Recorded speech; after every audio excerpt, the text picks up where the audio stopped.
Hello everybody and welcome back to Armchair Bikers TV. My name is Zach, aka The Bearded Stick, and today we're going to go over some exciting news that Honda has recently announced regarding some new models that are going to be available early in 2025.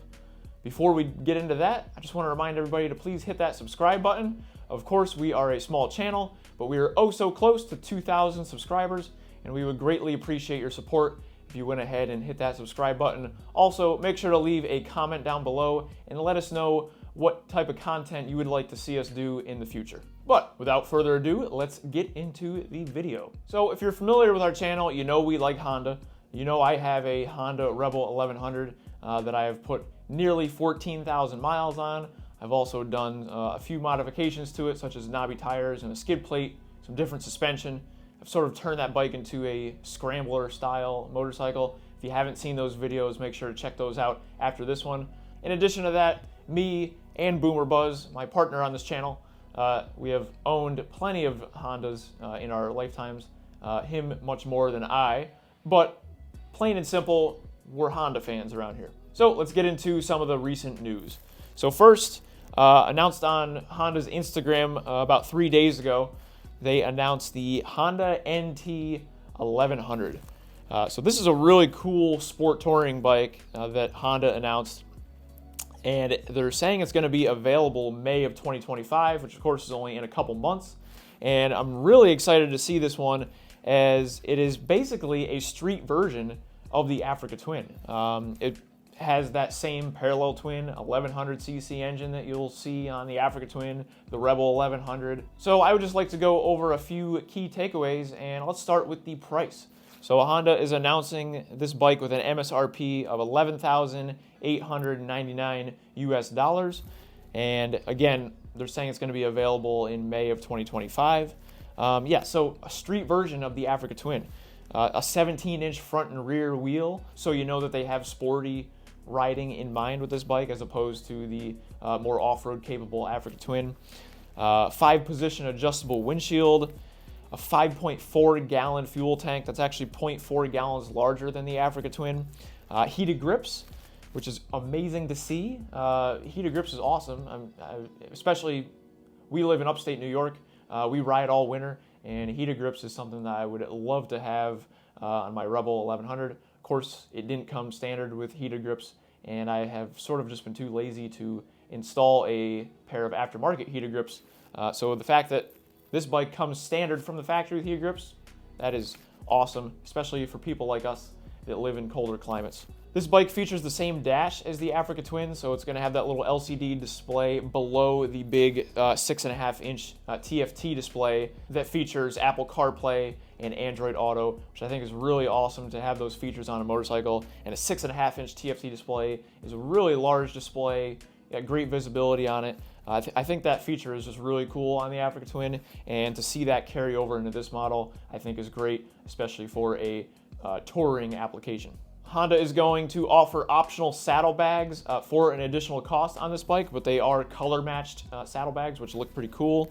A USB port up by the instrument cluster comes standard on this bike. Of course, you get Honda selectable torque control, which is essentially their 5 different ride modes, plus adjustable traction control settings.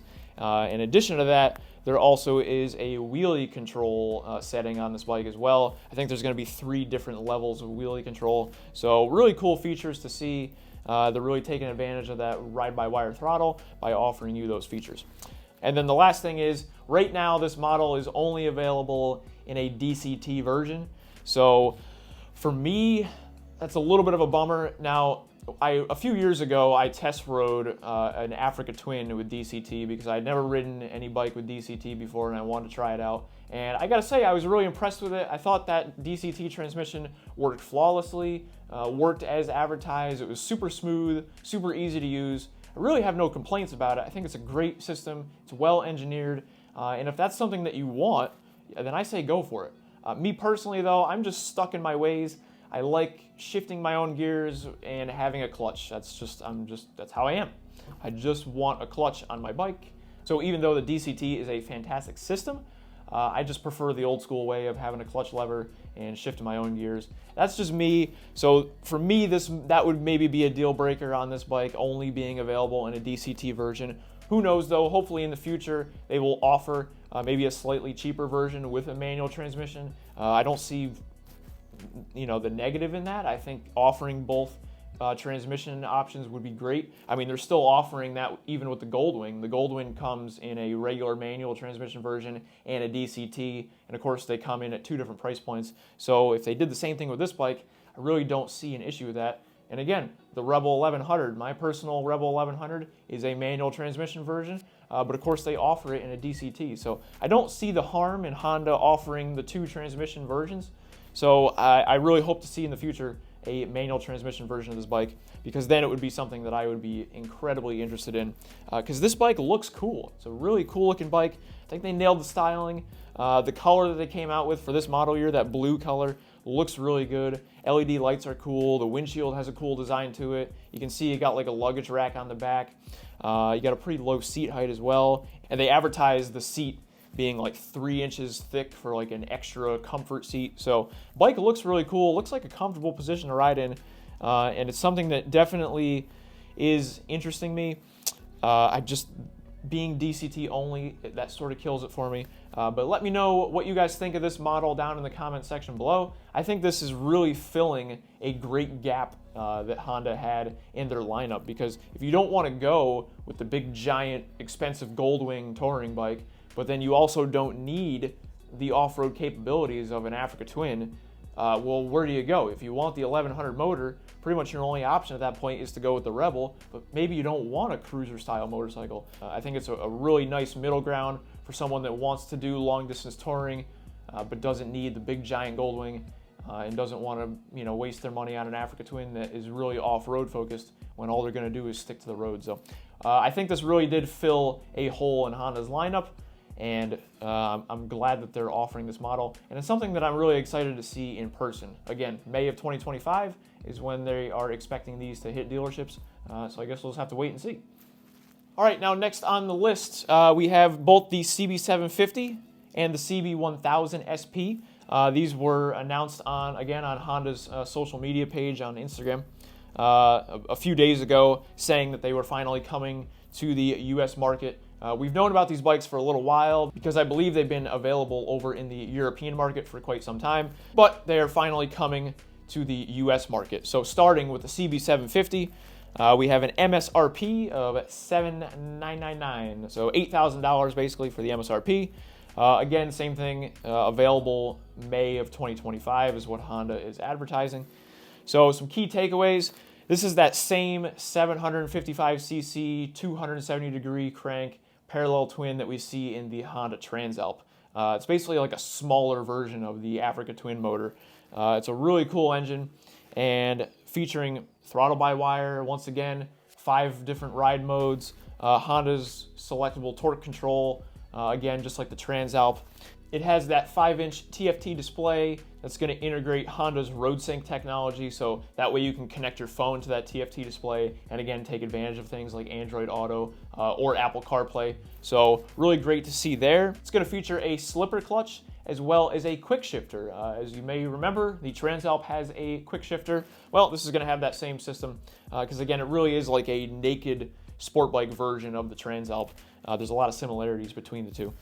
You have a 4-gallon tank, and it is coming in at 422 pounds, which is pretty light for a naked bike. Nothing to complain about there. And also available in 2 colors, black and white. The white version has a really cool red frame, so it really goes well with the white plastics. I would personally lean towards the white version. I think it looks pretty cool. And yeah, overall, this is a really cool middleweight street fighter. I think this is going to be competitive with the Yamaha MT07 or bikes like the GSX 8S. And again, sort of a hole that Honda had in their lineup. They really didn't have maybe like a middleweight parallel twin street fighter style bike, right? They had like the CB650, which was in inline 4. But this is a little bit more in a closer category to, again, bikes like the MT07 or the GSX 8S. A really revvy, sort of powerful, lightweight twin that I think is going to be a blast to ride, and the styling's pretty cool. I do like it. So. All right, going into the CB1000SP. So again, this was announced a few days ago. MSRP $10,999 US, so 11 grand. And again, same thing. They're saying this is going to be available for the 2025 model year, probably around May. So it seems to be a replacement for the like CB1000R Black Edition, that like neo retro CB1000 that they've had for a while. When you go on Honda's website and you look at that bike only has a 2024 model year being displayed, and then of course you have this bike being available for 2025. So it really wouldn't make sense for them to have both bikes. So this seems to be the replacement. So what's really cool to see with this bike is the high quality components, starting with the suspension. You got fully adjustable Showa front forks, fully adjustable Öhlins remote reservoir rear shock, and dual radial mount Brembo Stylema 4-piston calipers. So you got them big dog Brembo calipers on the front. You get a quick shifter. Again, you get Honda selectable torque control with the 5 different ride modes. You got a 5-inch TFT display, once again, as we've seen with some of the other bikes. And really, the styling is pretty cool. I love the colors on this. I think it looks pretty aggressive. And yeah, overall, just a great looking inline 4 1000cc sport bike that has pretty high quality components as far as suspension and brakes. And I think it's going to be pretty competitive with other higher displacement naked sport bikes, maybe like the MT10 or the GSX 1000 or the Z900. Again, I really want to take a look at these bikes in person, so I'm hoping that maybe in May we'll have to take a trip to our local dealership and maybe get some footage of these bikes in person when they actually hit the floor. But yeah, some pretty cool stuff. And last but not least, we have the Goldwing 50th Anniversary Edition. So this is basically just going to be the same old Goldwing that we know and love from Honda, but it's going to have special edition 50th Anniversary graphics. It's available in 2 different colors, and it does have a couple little special add-ons. So one thing that you'll note when you go on the Honda website is that they advertise that it will show a special message on the instrument cluster that says "Since 1975" upon startup, which is kind of cool. Like I said, special edition graphics.